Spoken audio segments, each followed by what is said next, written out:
শতাধিক সাংসদকে সাসপেন্ড ও 100 দিনের কাজের বকেয়া টাকা না দেওয়ার পাশাপাশি একাধিক অভিযোগ তুলে কেন্দ্র সরকার বিরোধী মহাবিক্ষোভ মিছিল লাঞ্ছিত হল মুর্শিদাবাদ জেলার রানীনগর 1 নম্বর ব্লক থেকে। শনিবার বিকেলে মুর্শিদাবাদ জেলার রানীনগর 1 নম্বর ব্লকের গোয়াস ফার্মের মাঠ থেকে শুরু করে বেশ কয়েক কিমি পথ পায়ে হেঁটে মিছিল করলেন রানীনগর বিধানসভার তৃণমূল বিধায়ক শৌমিক হোসেন। এদিনের মিছিলে উপস্থিত ছিলেন মুর্শিদাবাদ সাংগঠনিক জেলা তৃণমূল যুব কংগ্রেসের জেলা সভাপতি আসিফ আহমদ, মুর্শিদাবাদ জেলা পরিষদের স্বাস্থ্য কর্মাধ্যক্ষ কার্তিক চন্দ্র দাস, মুর্শিদাবাদ জেলা পরিষদের সদস্য মোস্তফা সরকার, নেতাজুন, শোভা খাতুন, তজুমউদ্দিন খান, রানীনগর 1 নম্বর পঞ্চায়েতের সমিতির সভাপতি ও সহসভাপতি নূর আলম শেখ সহ ইসলামপুর অঞ্চলের তৃণমূল সভাপতি শামাউল আলম বুলেট ছাড়াও একাধিক অঞ্চলের সভাপতিগণ ও বুথ স্তরের তৃণমূল নেতাকর্মীরা। এই দিনের এই বাস স্ট্যান্ড সংলগ্ন এলাকায় একটি পথসভা আয়োজিত করা হয়।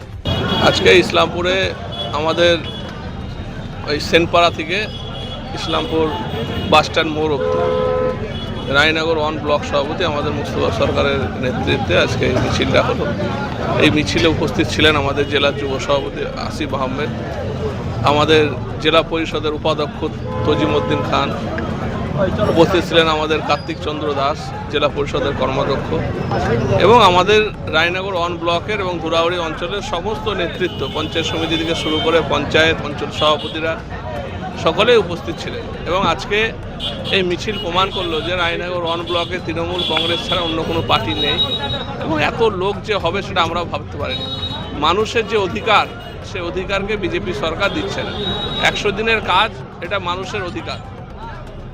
ভারতবর্ষের মানুষকে যারা গরিব লোক, মানুষকে তাদেরকে 100 দিনের কাজ এটা দেওয়াটা প্রাপ্য, এটা অধিকার মানুষের, যে 100 দিনের কাজ এটা পাবে, সেটা দিচ্ছে না।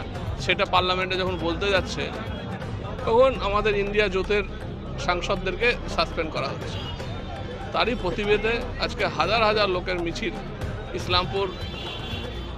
ইসলামপুর আমাদের বাজারে হলো, সেনপাড়া থেকে ইসলামপুর বাস স্ট্যান্ড।